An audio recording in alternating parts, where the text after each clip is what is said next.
This is where the fun begins. General Kenobi. Hello, everyone, and welcome back to Jedi Knights, the official Star Wars podcast of JoyClicks. This is episode 60. I'm your host, Christian Buckley, joined by my Chewie, Mike Connors. See, the past two episodes, you try to do your own Chewie voice. It's not happening for me. But how are you? I'm doing well. You know, if I'm gonna do the Chewie voice, if I'll commit to that bit, Okay. I think you need like a fursuit or like I need a satchel something. or something, or like a crossbow. Yeah, or like the bandolier that he has always, or something like that. I've always wanted to like. You ever seen the Star Wars like the Jedi robes but it's like a bathrobe? Yes.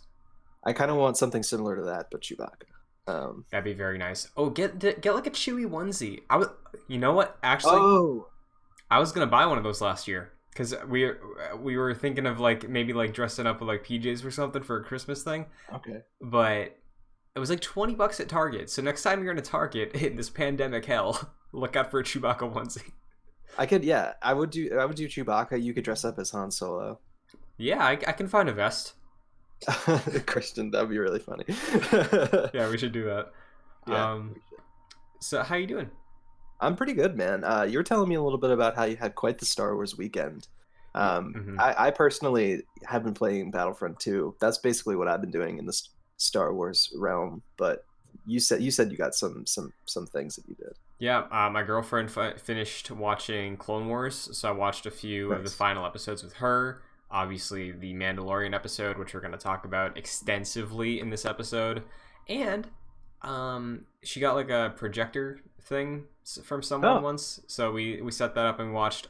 We christened it with Revenge of the Sith, her favorite movie. So, is that really her favorite movie? It's her favorite Star Wars movie, yeah.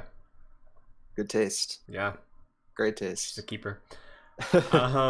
So we're going to kick the show off the way we normally do with pulling from the Jedi Archives, our segment where Mike and I take an article from Wikipedia, educate each other and the listeners on said piece of Star Wars lore, extended universe, or new canon.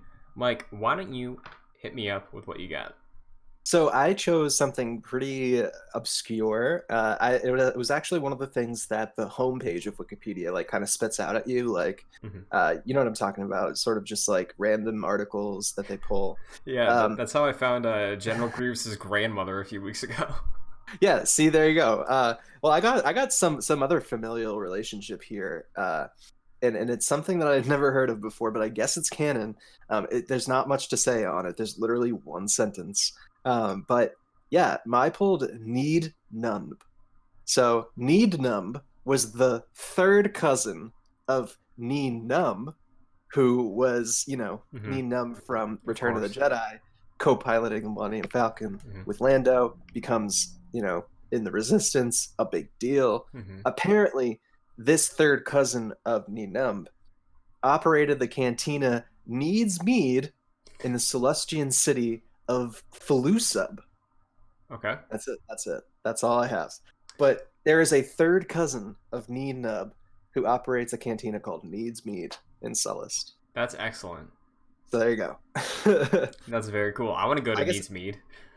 Same, man. I guess it comes from Strongholds of Resistance. That's what the source is. Okay. I'm like looking at it right now. I don't know what it is yet. Seems like it was an expansion for a Star Wars Age of the Rebellion role-playing game, so it may not be canon. I don't know. Cool. That's neat. Yeah, I always like filling out the weird stuff. So that's fun. I guess we can do an update here because this would have had a Wikipedia page if they weren't cowards, but they edited out Jeans Guy from episode 12. They edited him out? Yeah. Why? Because it was a hiccup, a bluff. Yeah, but you keep those in. Like, the second or third to last episode of Game of Thrones had the coffee cup on the table. Yeah. I'm pretty sure that's still there. Yeah. Well, I think they edited it out for something. But, like, there is a version where you can still watch that, like, I think. With this, it's only on Disney+, so. Yeah, it's not surprising they did that. So my poll for the week is a title. It's not necessarily a person, but it's a role. Viceroy. Ooh. like the Trade Federation. Mm-hmm. Viceroy was a title that existed in various cultures throughout the galaxy. In the Trade Federation, a wealthy commerce guild ruled by the Neimoidians, that title is borne by the organization's leader. On the planet of Alderaan, an individual bearing the title Viceroy and First Chairman occupied high responsibilities. By 2 BBY, Gar Saxon was the Imperial Viceroy of Mandalore. So... Interesting. Yeah, I guess that kind of makes sense, right? He was the leader of Death Watch, yeah? I think so. I'm looking at him right now. He looks like Maul's dude. Well, yeah, I guess it would all make sense, right? It's all interconnected and Yeah. Yeah, that's a good pull, man. I guess that comes from, real life. There are real life viceroys. Mm-hmm. So that's a good pull. Yeah, I wonder who the president is in Star Wars. If we're gonna get titles. I mean, wouldn't that just be Chancellor, right? Maybe.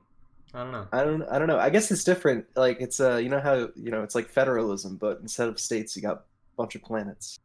Yeah, that's a good point. You got it. Yeah, just listen to me. Well, that does it for the Jedi Archives for this week. So why don't we blow on over to some news? Leading off with a sad story. David Prowse passed away at age 85. Over the weekend, he was remembered by a various number of Star Wars alumni, including Mark Hamill. George Lucas put out a statement, and the Star Wars community at large. David Prowse was, I believe, he was a professional wrestler, and he was the on-set... He was a bodybuilder, thank you. He was the on-set stand-in for Vader. He was the actor who physically played Vader. He was 1/3, right, of the Vader equation. 1/3. Yeah, I think so. Because I think there was like... you got James Earl Jones doing the voice. Yeah, but I remember reading something about, like, it was an article that was like the 3 people behind Vader, and I think they might have rushed the third one in of like whoever did the mixing, maybe, or like something with the costume design. I forget. Or you could think about like Sebastian Shaw, who played Vader from this mask. That might have been it. So yeah, David Prowse, remembered over the weekend. Because the news came out, I believe, Friday, and I believe he died from COVID-19. Oh wow, I did not know that. Yeah, according to New Music Entertainment. That is very disheartening. I'm sorry to hear that. So that is disappointing. Yeah, I mean this is sad news. But 85, I'm sure he lived a long life, good life. Yeah, and he'll live on forever in those movies. No one else could do it like him. Oh yeah, I remember people when I was younger and listened to the Star Wars podcasts in the generation above me, of like the old end millennials, so like Star Wars podcasts from like 2010. They'd always like tear into Hayden Christensen wanting to wear the suit in episode 3. It's like, he's too small, they should have got David Prowse back. And that's how I learned about him. That's really. I would wonder, like, it would probably be hard to get like a 70-year-old man into like the Darth Vader costume. Yeah, I'm not sure that would have worked. Yeah, make a fair point. And yeah, it's another, it's a Star Wars legend who you might not have known, so worth bringing up. There's a lot of people, especially in Star Wars, where there is so many masked characters, puppets that you just don't know about. Can I bring up something just about David Prowse and it's about like some of the controversy that was that kind of happened when he was alive. Mm-hmm. And I feel like it's a good time to talk about it. When else are we going to talk about this, right? Mm-hmm. Not to besmirch his name, like, because he died and everything, but in terms of like what he said after, like, the trilogy came out, he was sort of critical of the fact that they didn't use his voice because he did all the lines. Mm-hmm. And they had James Earl Jones go do it. Yeah. I guess they never told him. Yeah, that part was going to happen. Yeah, I'm just curious about what you think about that. I don't want to beat a dead horse or anything like that, but it seemed like pretty serious. Like he had some standing to be upset. Like, Yeah, like I completely understand the side of like if he was not told, it's like, oh, you go show up at premiere night, it's like, oh, I can't wait to hear me, and then you just hear James Earl Jones' voice, you're like, huh? I'm pretty sure he wasn't told. I think it was a surprise. Like, Yeah, well, I do know he was not told about "I'm your father." I know that for a fact. okay, yeah. But yeah, like I think obviously the physical actions of masked characters in Star Wars, like we've talked about extensively over the last year with the Mandalorian, they're very, very important. Yeah. Especially like creating a presence and portraying emotion. And I think as Vader, he's able to do that menacing body language acting. And I don't think anybody can undersell that, but you have like there are behind the scenes footage of him like delivering his lines, and the voice does not match well. Like it's much higher. Yeah, it definitely does not match. Yeah, and obviously James Earl Jones' voice is modulated a little bit, like in post. And this is just like raw from him echoing underneath the mask, but yeah, I'm sure there's footage out there. Twitter had some interesting behind the scenes clips of like the scene in Empire where he's unmasked and the mask comes down and he's like, oh, he's actually human. Like after they called cut, the chair turned around, you see David Prowse's face underneath all the masks, like prosthetics and stuff. Yeah. So there was like this I think like ILM put out this photo of the scene like where Tarkin like blows up Alderaan, and it's like the same shot but just like David Prowse with the helmet off, and it looks so out of place because he's got these like huge 70s sideburns. Like he looks like the man. But anyways, I'm looking up like this controversy, and for some reason I can't find a single article about it, so I'm wondering maybe I made it all up in my head. Well, it might just be like some hush hush because I was under the same assumption that like he wasn't super happy with the way it came across or whatever, but yeah, well, whatever. Yeah, so there you go, David Prowse, another Star Wars legend, passing away. Going from a sad eulogy to merch, because I mean it's Star Wars. So we got Mando Mondays. Interesting to me because there wasn't much today. I have the website pulled up right now. I'm gonna do another refresh, but the banner still says from Chapter 12 of the Siege, and a couple of the highlighted merch items are Ahsoka themed. Interesting. But not many. Like there's an Ahsoka t-shirt, there's a Ahsoka stainless steel coffee tumbler, there's an Ahsoka cardboard cutout, life size. It seems pretty like basic merch. Like, oh, yeah, we got a new character, let's put him on a t-shirt. Yeah. Like, yeah. Other notable pieces I saw, there's like a shiny red chrome Din Djarin Funko Pop, exclusive to Target. There's also a 1/6 scale Mando bust from Diamond Selects. It is like waist up Mando. He's shooting his flamethrower. It's pre-Beskar armor, so it's just when he has like the pauldron. And there's also Moff Gideon's Black Series with the Darksaber that is available to pre-order. That's cool. I thought that looked neat. I just like the Darksaber personally. Yeah, I was thinking about that. I was like, do you think there's a collector that might just want the Darksaber and they're like, you know what, I'm just going to get the Moff Gideon one? Probably. I mean, the Darksaber, I feel like that's a first. I don't think that's ever been like I don't think that's been in any toys. I can't think of any.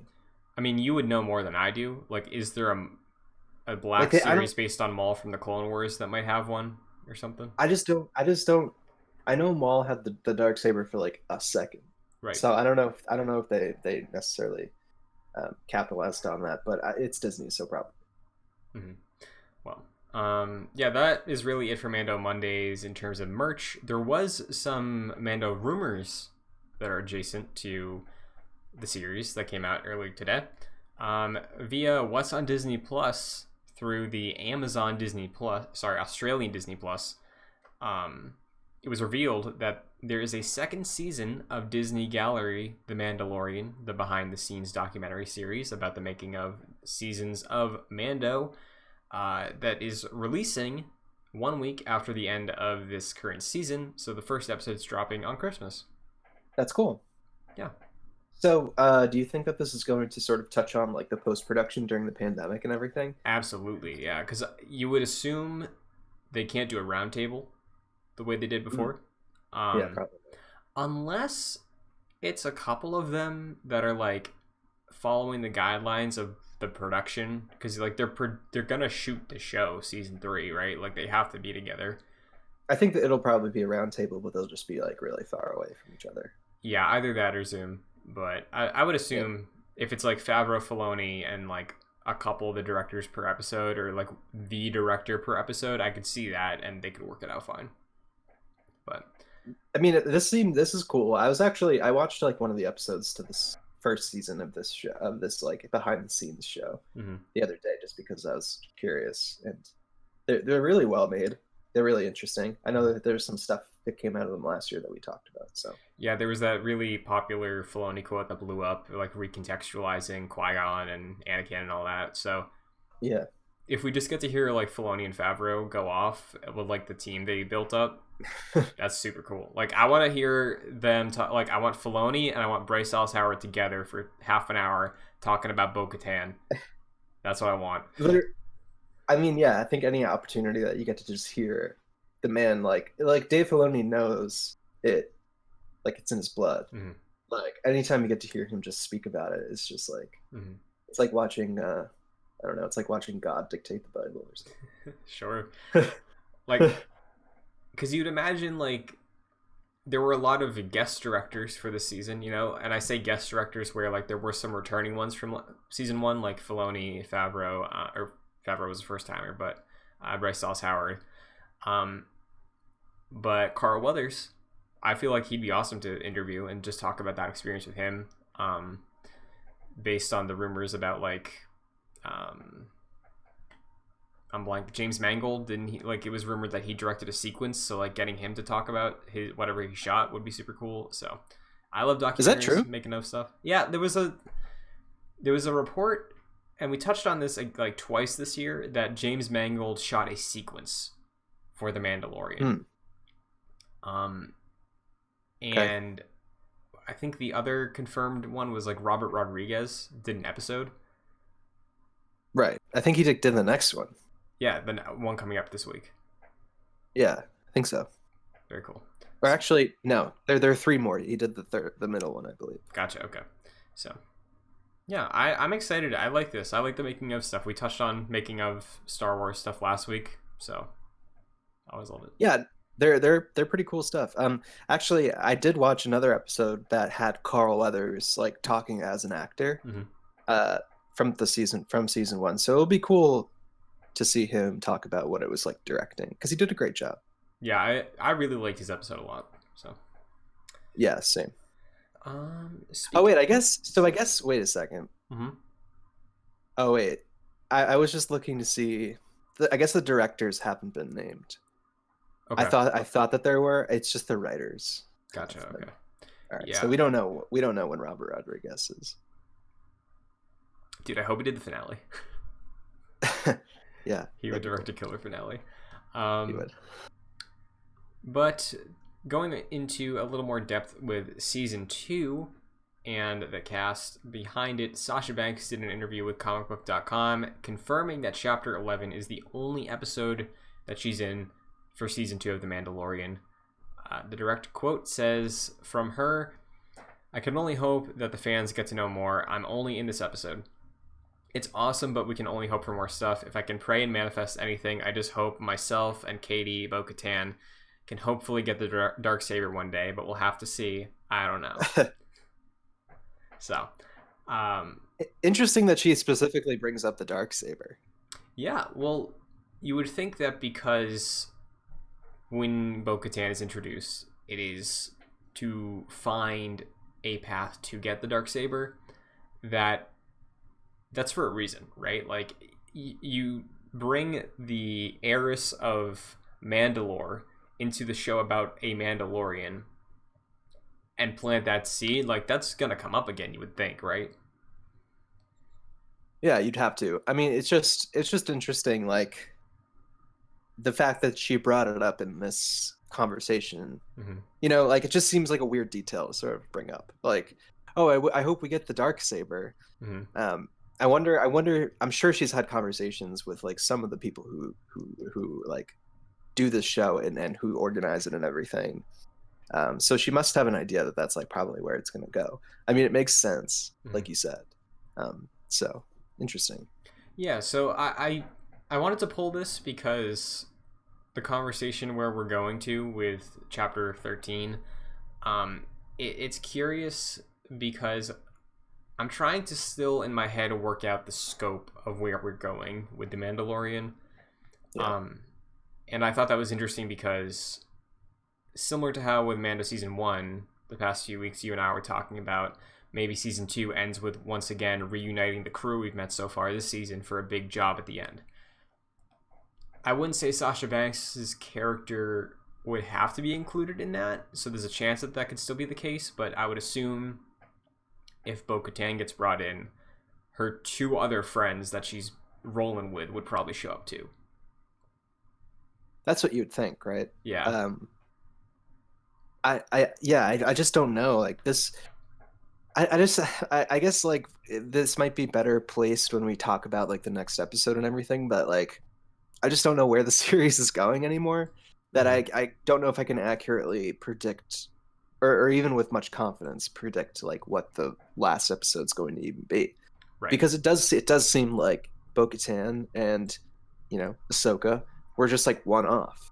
Kind of going against the whole idea that maybe at the end like they'll bring them all back, but it seems like the Mandalorian's sort of just like pushing himself farther away from these characters this season. Yeah. Continuing on with that thought, Giancarlo Esposito did an interview talking about season 3 of The Mandalorian. It was a very extensive interview. I read a recap of it on Star Wars Newsnet. This is the quote that stuck out to me the most. If you're interested, I would recommend just checking out the whole thing. He said, "I have a feeling you'll see more of me next season. More than likely, you're going to see a lot of Moff Gideon. I can be sure of that, but it seems as though this iconic journey that they want you to feel it. I think you're going to start to see other storylines start to creep in. When we start to realize there's such a deep connection between this show's storyline and the rest of the galaxy and what's happening, maybe you'll get an inkling of what he wants." So, sort of continuing on that trend of like not really sure where we're going anymore. I don't know how much more Gideon we get this season. If he's saying, "Hey, you're gonna get a lot of me in season 3." Bless you. Sorry. You're good. Like, do you think that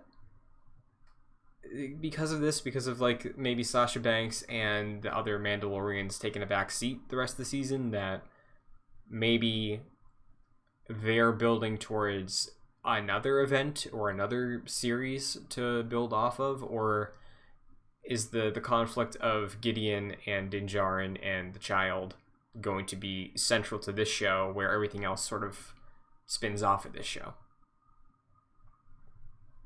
I don't think everything's going to spin off this show. I really don't. I think it's all interconnected. I think that there's definitely a connection between the fact that Bo-Katan and Sasha Banks' character, they're looking to sort of retake Mandalore, like avenge their planet and their heritage, right?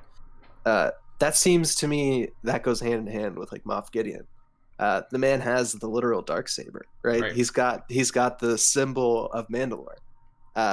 So I think we just don't know. Like, I think it's just too early. Like it's chapter 13, right? Like, who knows how long this series is going to go on for? But like, I would guarantee you that we're not even like, I don't know, like a fifth of the way through the whole entire show. So like, we have no idea like where we're going with this and whether or not they're going to be connected. I think that eventually they will be. I don't know if we're going to see much of these characters like Bo-Katan and Ahsoka in this season. I don't even know if we're going to see Moff Gideon in this season. But I think what the show is trying to do is exactly what Giancarlo Esposito is saying, is that he's saying that they want you to feel it. the show creators, I feel like, are connecting you to Baby Yoda and Din Djarin, so that eventually there'll be this big payoff. I don't know. It's all just thoughts coming to my head right now, to be honest. Yeah, and I think these two quotes stood out to me the most over the past week, just because since Friday, I've seen a lot of speculation, from the fandom and different podcasts and communities underneath the Star Wars banner, whether it be people that love Rebels, love Clone Wars, just started diving in with Mandalorian. Everybody has their own theory and thought about what last episode means for the future of the show. Yeah. So why don't we get into it? Chapter 13. I think so. We've waited long enough.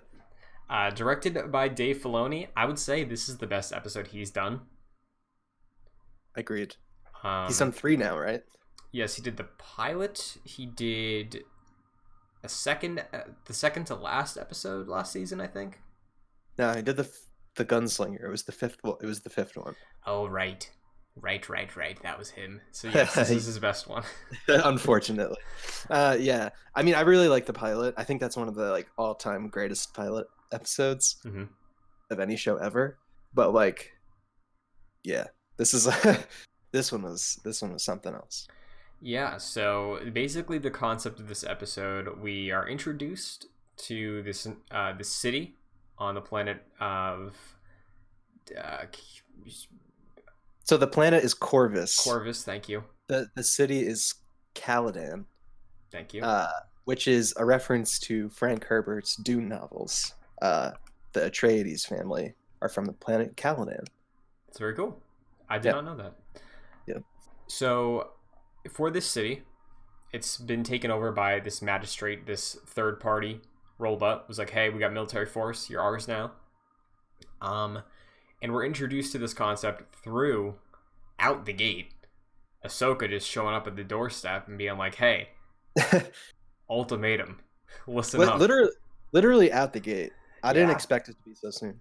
No, yeah, I didn't either. Let me ask you this. So do you normally watch the recaps? Sometimes. Sometimes I just realize that I'm halfway through it. And I'm just yeah, it's too late to skip it now, Sometimes I skip it. I think I skipped it for this one. Okay. I like watching the recaps because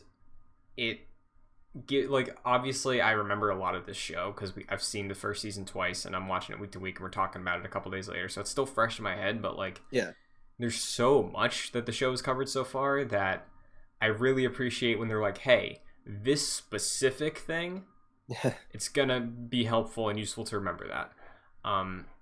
Right, yeah. So we go through all of that, and we're introduced to Ahsoka immediately, and I was really surprised it was that soon. I thought we were going to build up to it, but...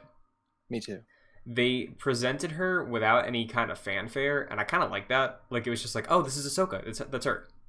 Right. It wasn't this crazy reveal.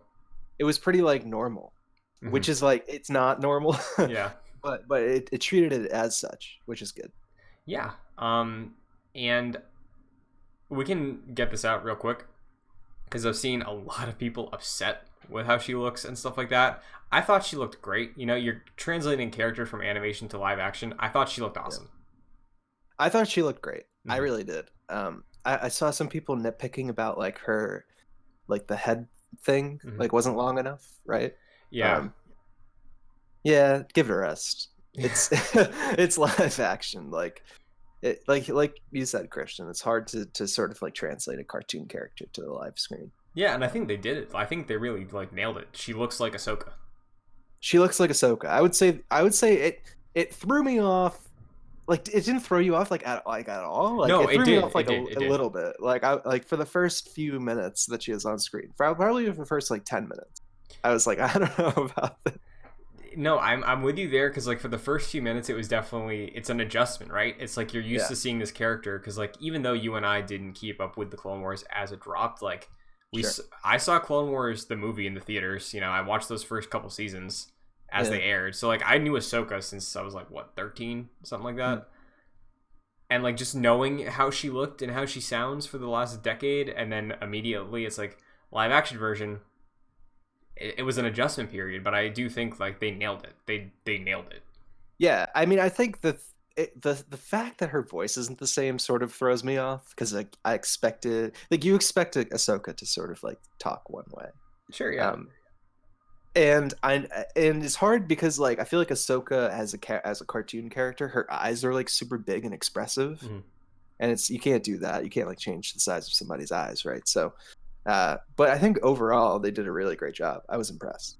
Yeah, I really liked it, and Rosario Dawson did a great job. Yeah, in terms of the performance, I thought she nailed it again. You know, like this is an older Ahsoka. I haven't seen all of Rebels still, so like I know the ballpark of where she ends up, but like yeah, an Ahsoka, what 30 years after Revenge of the Sith, 25 maybe.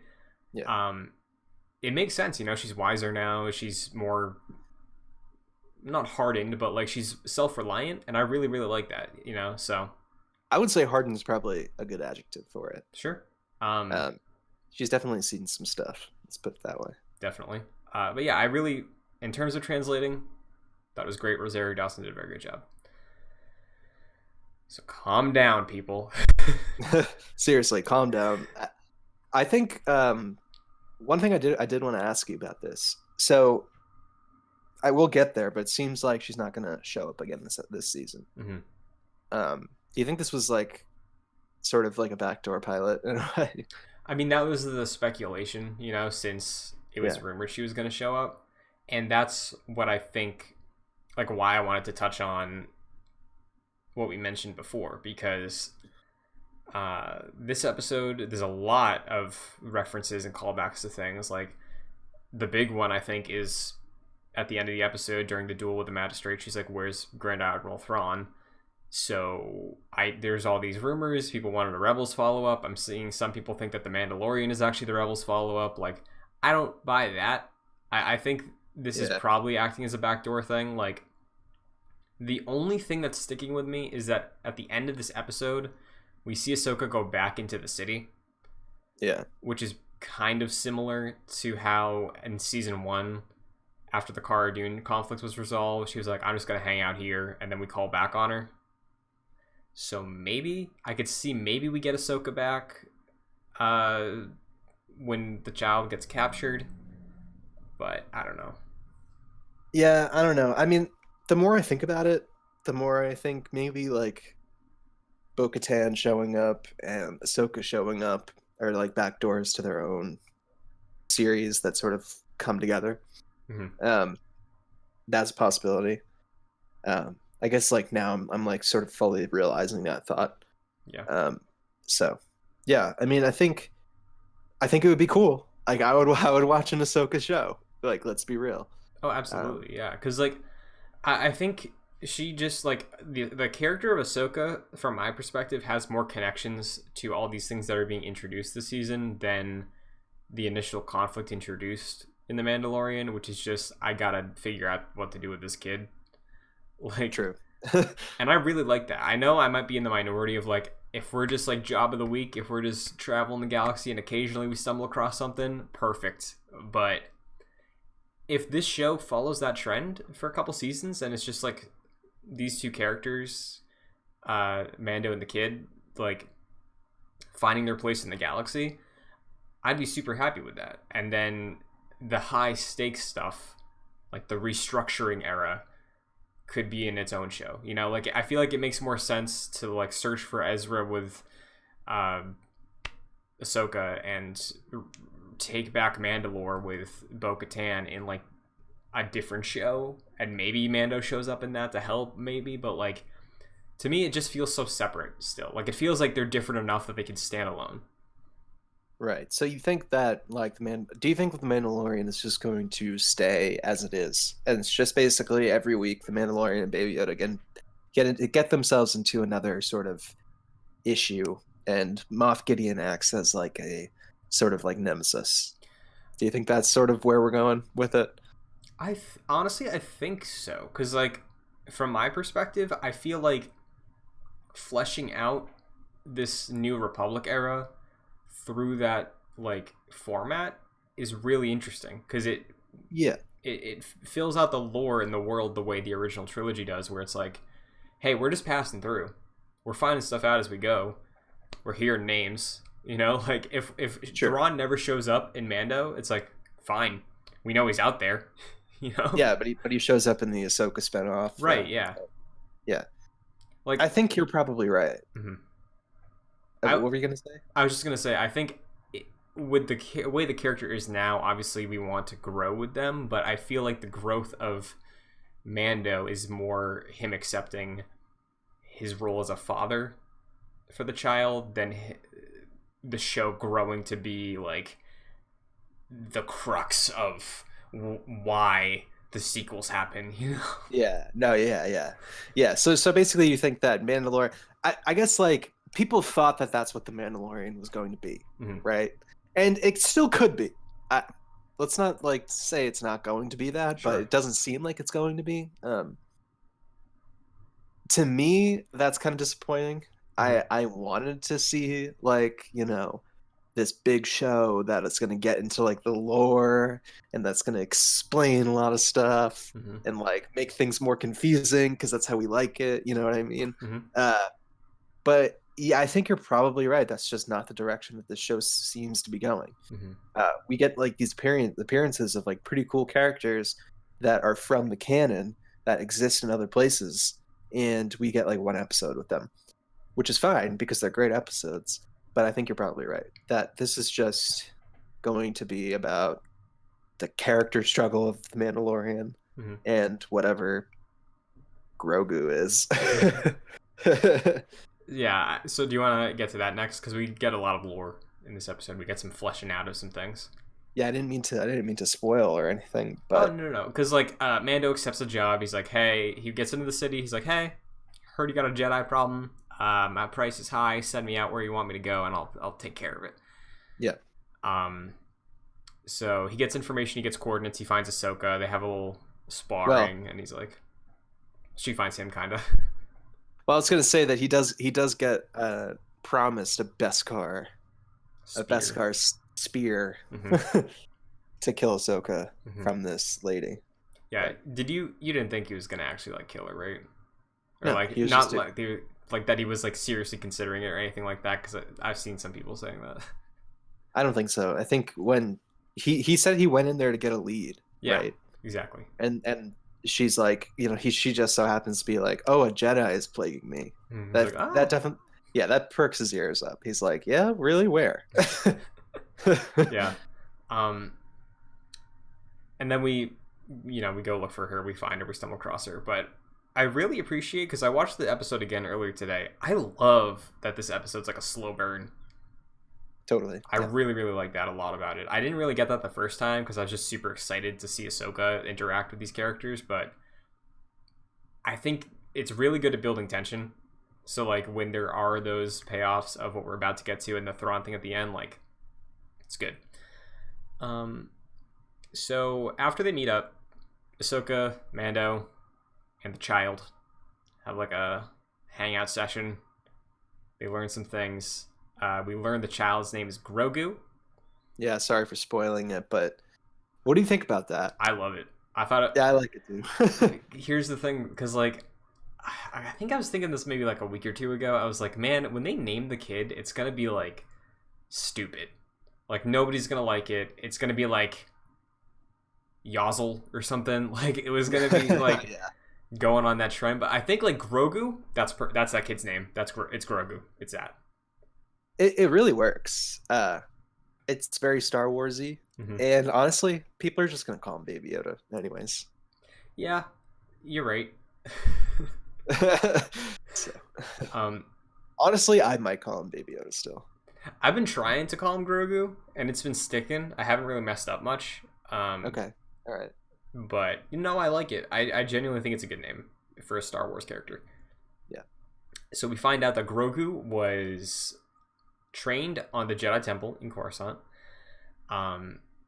during Order 66 and the transition to the Empire. A Jedi Master hid him away after he spent a lifetime, or maybe like 25 years training with several Jedi Masters. He was hidden by a Jedi Master. So who do you think it is? Yeah, I mean, I've seen a lot of uh, conspiracy theories. That's not the right word.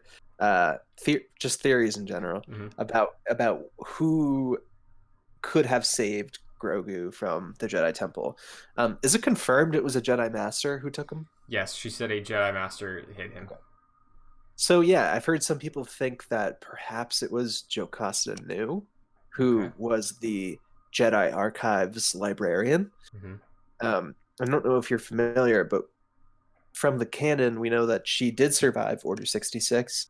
She took a bunch of stuff from the library and sort of like created this, what she wanted to be like a school, Hmm. essentially.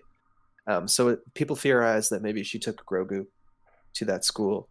Joe Castaneda eventually goes back to the Jedi Temple after Order 66 to get a holocron filled with names of Force-sensitive kids, similar to Jedi Fallen Order. Hmm. She goes to the temple and confronts Darth Vader, where she convinces him not to take the holocron because that's what he was there for too. Hmm. Um, so just interesting stuff there. People are theorizing that. Um, I should say that Vader does kill Jocasta. Did you have you seen the theory that due to comments from the actor and insinuations by Lucas that potentially Mace Windu Hmm. may have made it his last living effort to hide the future of the Jedi Order because this is a 900-year-old lifespan being. You know, I'm sure Mace Sure. Windu was aware of Grogu. You know, I'm sure he was. I guess so. It's just like how, right? Like yeah, we saw him get yeeted out of a window. yeah. I mean, here's the thing: if I was a Jedi and I was falling out a window, I feel like I could use the Force to cushion a fall. True, that's true. We've seen Jedi fall out of things before. Yeah, we have. The only thing is I would say that he was also electrocuted. So I Sure. don't know if that that changes the equation Yeah. pretty intensely. I Mhm. have to say. Yeah, but Uh, like, do you think it was Yoda or anything like that? Like, it wouldn't have been Obi-Wan. That doesn't make sense. I don't know. I don't know if it's really that relevant. Yeah, I Honestly. could honestly. I think it might just be a random person they never touch on. Yeah, I don't see how that's really super relevant. I think it's very reasonable to me that somehow Grogu got out of there. Mhm. I don't know if I necessarily need to see it. Like I don't know if they're I don't even know if they're gonna go there. Comic. Yeah, it seems more of like a comic territory to me. Yeah. Um, just the fact that we know that he was there Mhm. and that he eventually escaped safely. It's really all we need to know. Exactly. The fandom has been having a field day with this news. I don't know if Yeah. you've seen some of this stuff of just like all the memes of like him hiding when all the younglings are being killed and like some people Yeah, saying like, oh, the entire point of this show is the concept that Anakin missed one. Like, like literally though. yeah. Yeah, he wasn't in the room Hmm. when Anakin showed up. Yeah. There was another thing I wanted to mention about that. Oh, in the scene where Ahsoka's talking to Din and like explaining everything about Grogu, someone pointed this out. I forget who it was, but when you know how like says that they can feel each other's thoughts and that's how they're communicating. Yeah. Um, there's an interaction. It's very very subtle, but Oh. when she says like there's a Jedi Master that I knew of his species, his name's Yoda, he like looks to her, she does like a nod, and then he gets really sad. So it's like, oh, that's him learning that Yoda's dead. Yeah, there I did notice that. I didn't pick up on that though. Like Hmm. I noticed that he reacted, Yeah. and I noticed that like she reacted to him too, Hmm. reacting to her. Yeah. But I didn't put two and two together. Smart. Hmm. So I can't take credit for that, but that I really thought that was cool. Totally. Um, I did notice that they had like some sort of nod. yeah. Did I miss anything? Like obviously there's the reference to Anakin that she has. Yeah, but not even by name. Yeah. Yeah. It was really sad though. She said like, I've seen what happens to the best of us. Hmm. And I was like, oh. God damn. Yeah. Mm-hmm. But what did you, I guess, think of that entire interaction? You know, because like we get to see her sort of test Grogu and evaluate his growing bond with the Mandalorian. Because I think yeah, I thought it was interesting. Mhm. I think at some point she says, like, he's like hidden his force powers to like, or he's like pushed down his force powers to like stay hidden or something like that. Mm-hmm. And it's like, that's interesting. It's kind of like Luke in The Last Jedi, sort of like cutting himself off from the force, Yeah, in a way. kind of like Cal too. You know, like Cal was not Right. practicing really, Totally. but it was a strategy to hide. So But I did think that it was interesting to see all three of those characters together, and like interacting with each other on screen. It didn't feel forced to me. It felt pretty natural. yeah, and you would assume it does because the episode was written by Filoni. You know, like it's the character he created in a show that he's worked on since it started. So like, the man is a creative genius. So like, I think all the decisions that were being made, everything that came across with the new adaptation of Ahsoka, it all worked for me because it's straight from the source. You know. Yeah, he's like a devoted to the source material. So Yeah. And then the rest of the episode plays out. Ahsoka's like, "Hey, I can't train him because he's too emotionally tied." It's Anakin. It's Anakin too. literally. But they come to an agreement where he's like, "Hey, if I help you free the city, will you train him?" So we get our big showdown in the town, very Western style. So I've seen a lot of like I don't know if you've ever watched the Kurosawa films. I've seen a couple of them. Yeah, Have you ever seen Seven Samurai? I have. Yes, I actually watched it this year because I played Ghost of Tsushima. I've never seen it myself. I Mhm. know that Kurosawa was like a big influence of George Lucas, Mm-hmm. and a lot of filmmakers for that matter. Yeah. But yeah, I've seen a lot of people like on Twitter and like Star Wars forums sort of compare this episode to Seven Samurai in the way that it was like shot and stuff, Sure. and in the vibe. I'm kind of curious if you see that at all. Yeah, I can definitely see that. It's worth noting too, just on that list of inspirations, Kurosawa basically inspired the whole like cowboy western cinema. Like all of that is basically ripping off. Like the Magnificent Seven is an Americanized cowboy version of Seven Samurai. So like, Yeah. there is a lot of like thematic things that can transfer over because of that original source, and I definitely got that feeling, you know, because I saw Western things in some places. Like obviously there was the shootout in the middle of the town, Sure. but yeah, I can definitely see that comparison. Cool. Yeah, I just kind of wanted to see if that was a thing other people saw. Because meanwhile, during this liberation of the city, Ahsoka's fighting down against the magistrate. You know, we get some lightsaber action. Pretty cool. Yeah, very, very cool. What do you think about the white sabers? I thought they looked really great. Yeah, they looked awesome. This is the first time I think on screen or on film screen, like live action, we've seen white sabers, right? I believe so. Yeah. They looked good. They looked cool. Oh yeah, they looked really great. It's just really cool. I love it.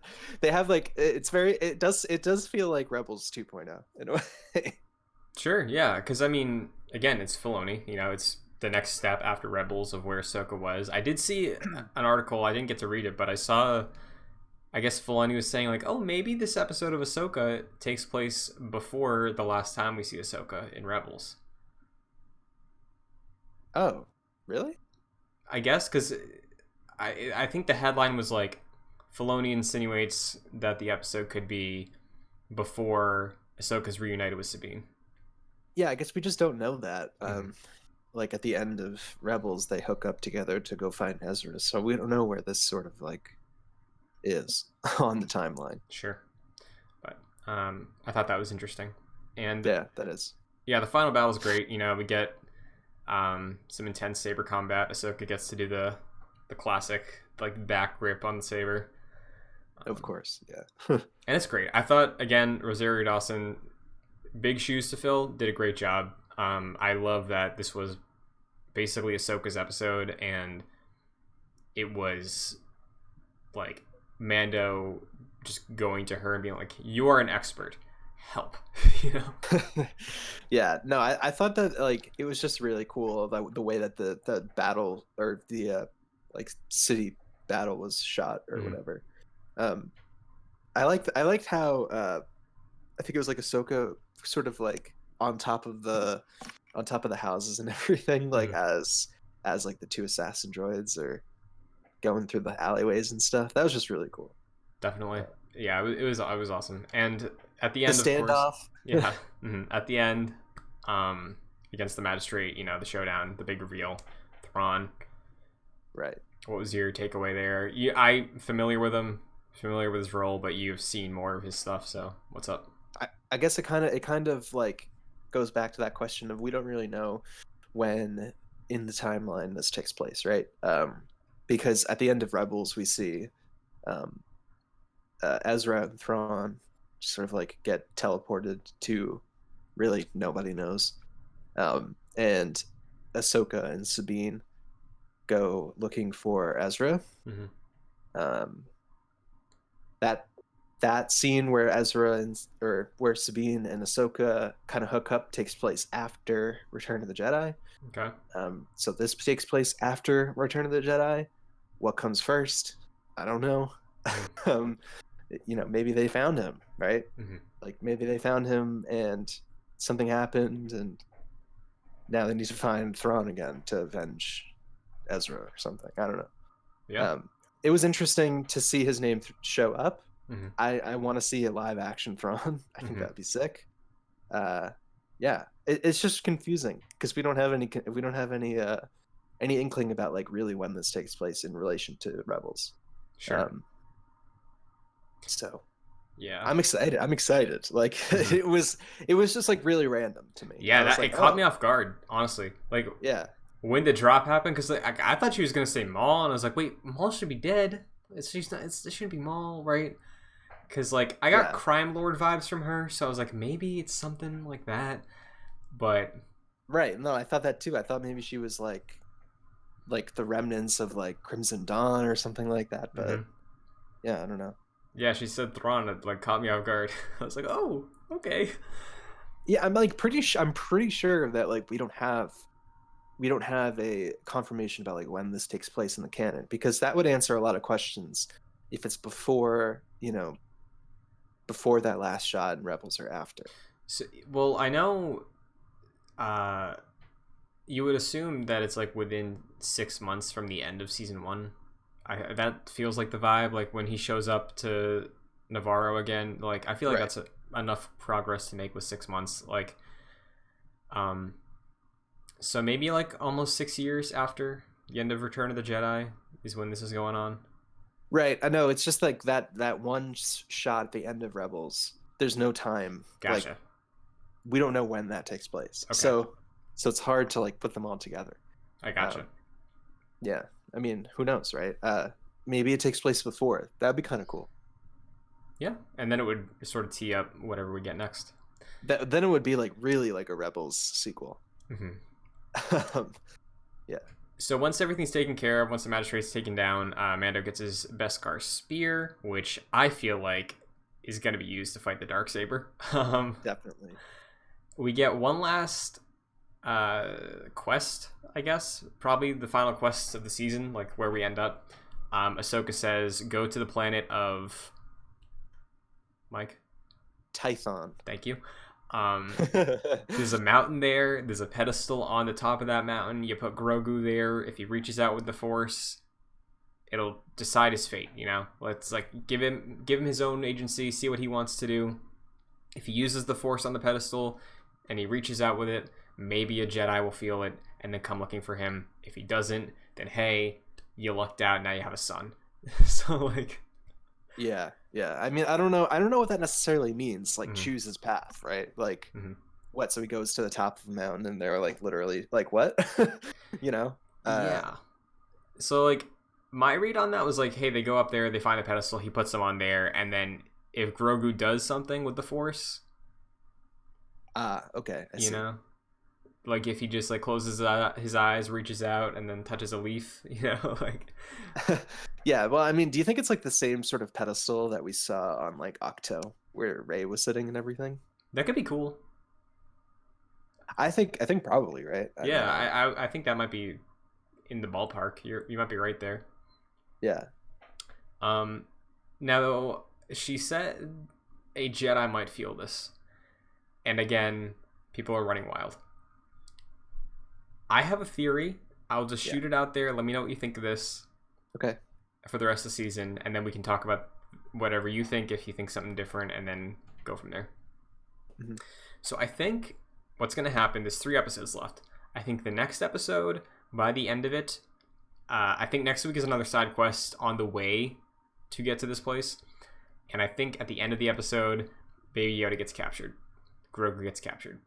And then the episode following that, maybe we get some of the gang back together, storm Gideon, save Grogu. And the final episode is like cleanup of the season, and then we climb the mountain. And at the end of the season, I think we're going to get to the pedestal. I think whatever Grogu does is going to happen. And then even if he's like not using the Force, like even if he just does it by accident or something, like maybe, okay, here we go. He's going to choose not to do anything, right? He's going to sit there. He's not going to want to reach out with the Force. Mando's going to slip and he's going to fall off the cliff. He's going to have to reach out and save him. And him doing that to save Mando, even though he's choosing him, is going to ping someone in the galaxy. And it's going to be a Jedi who's going to hunt him down and like say like, hey, I'd like to recruit you. Yeah. And I think it will be Luke. Personally. I think the way it's... Yeah, I think what's going to happen is... So like, the Mando slipping thing was not part of the original idea when she said this. I just think he's going to choose to stay with Din. I think that's what he wants. I don't think he wants the Jedi life. But regardless, the original idea was, oh, he's going to go there. He's going to do the thing. And then it's just going to fade out. It's going to like fade in through the galaxy. It's going to be a close-up on a pair of eyes opening. And it's going to be Luke Skywalker's eyes. Is it Sebastian Stan? We don't know. Do you think we're going to see... Do you think we're going to see... this Jedi this season? I don't think so. I think we get the eyes. I think that is it. I think we get like a meditation, eyes being closed, eyes open, they sense it, and then that's the cut. Okay, all right.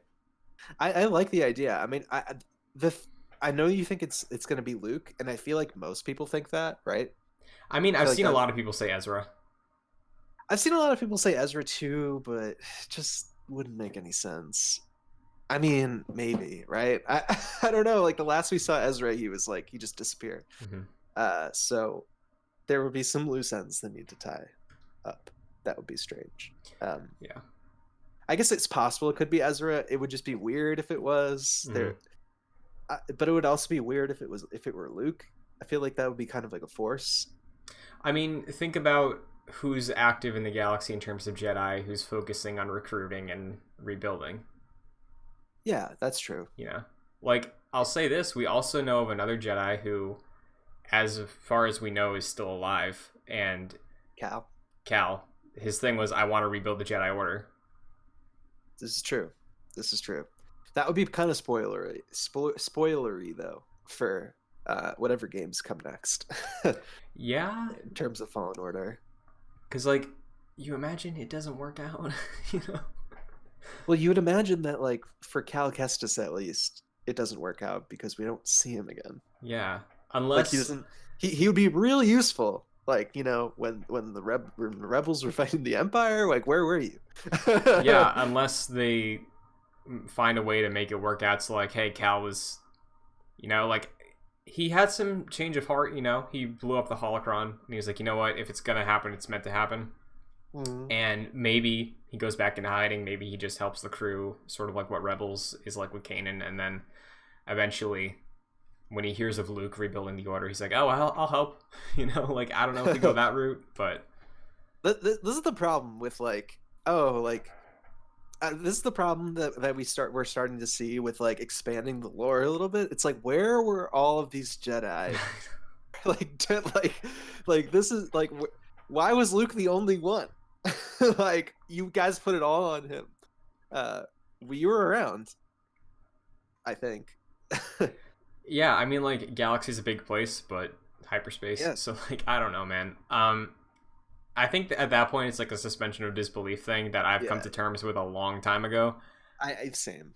But yeah, it's definitely worth bringing up. So, I think you're probably right. I think it'll probably be Luke, just because it would make the most sense. Yeah, and I think season 3 is when Luke shows up, at some point. Yeah. I do think it will be Sebastian Stan because Rosario Dawson was a fan casting too. Just makes sense. You know what that means? What does that mean?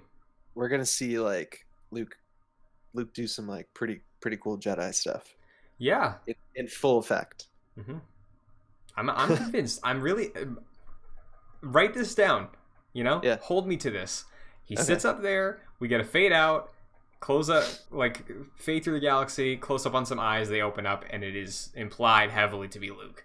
You're going to get someone who's like, it's a new Jedi, but it's going to be Luke. Totally. I think Luke's definitely going to be the Jedi. They set up somebody.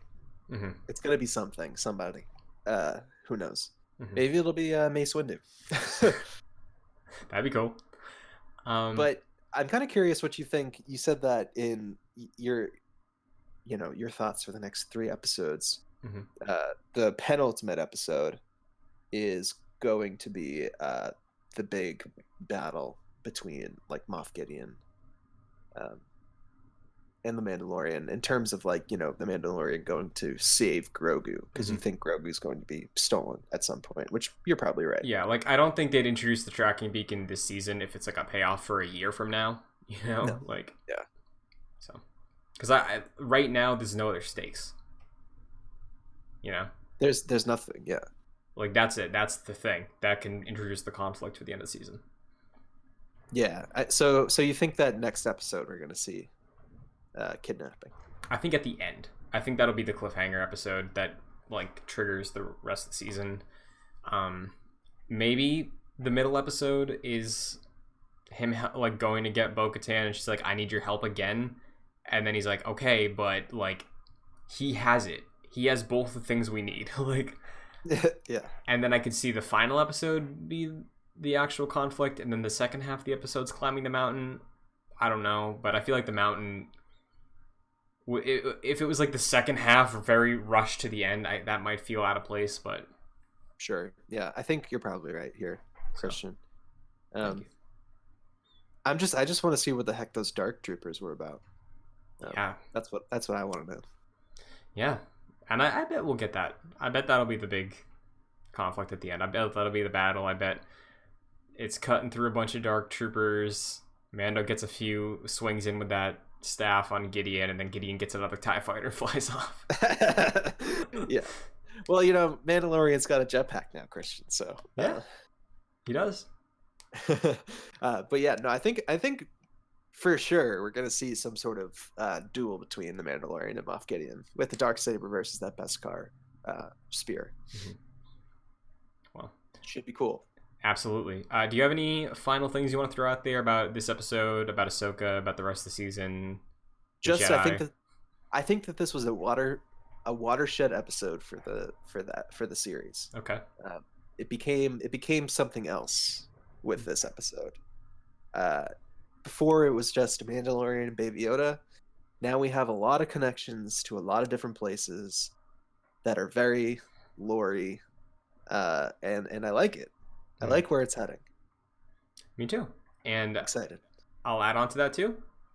If we don't get a ton of like progression with the core Mando Baby Yoda and the greater universe, I would personally prepare for that, and I think we're gonna stumble across a lot more of these like small scale characters coming across the big moments in the galaxy to flesh things out. And maybe if there are successful guest episodes, we spin off of that for future Disney Plus shows, because like Marvel's got like 8 Disney Plus shows in the pipeline right now.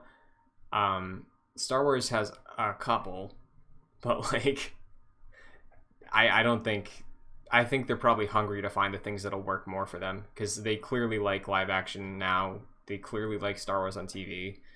They clearly like these characters that we're seeing appear multiple times across shows now. So like, I think it's all building towards a greater existence for Star Wars on TV. Yeah, for sure. I'm just excited to see where they bring it all. Yeah. So next episode, hopefully, we will get some more insight into that. Like I said, I think next week's going to be another side quest type deal with something big at the end, but yeah. Other than that, I think that does it for this week's Jedi Knights. So Mike, where can the listeners find you? You can find me on Twitter at Mike P. Connors. Very nice. You can find me on Twitter, Instagram, and Twitch at Chris N. Buckley. This show is available on youtube.com/joyclicks if you want the video version, as well as access to our other podcasts on the network, as well as audio versions on Apple Podcasts, Spotify, your podcast service of choice. If you can rate or review on that platform, it'd be greatly appreciated. Just takes a quick second, and we appreciate you for it. And if you want to get involved further, patreon.com/joyclicks, $1, $2, $5 tiers. You'll get producer credit at the $5 tier like Chris Sakas and Aaron Easton do. So thank you both. And I think that's going to do it. Indeed. Until next time. Yes. Until then, we're fine. Everything's fine. How are you? May the Force be with you. Hello there. This is where the fun begins. General Kenobi.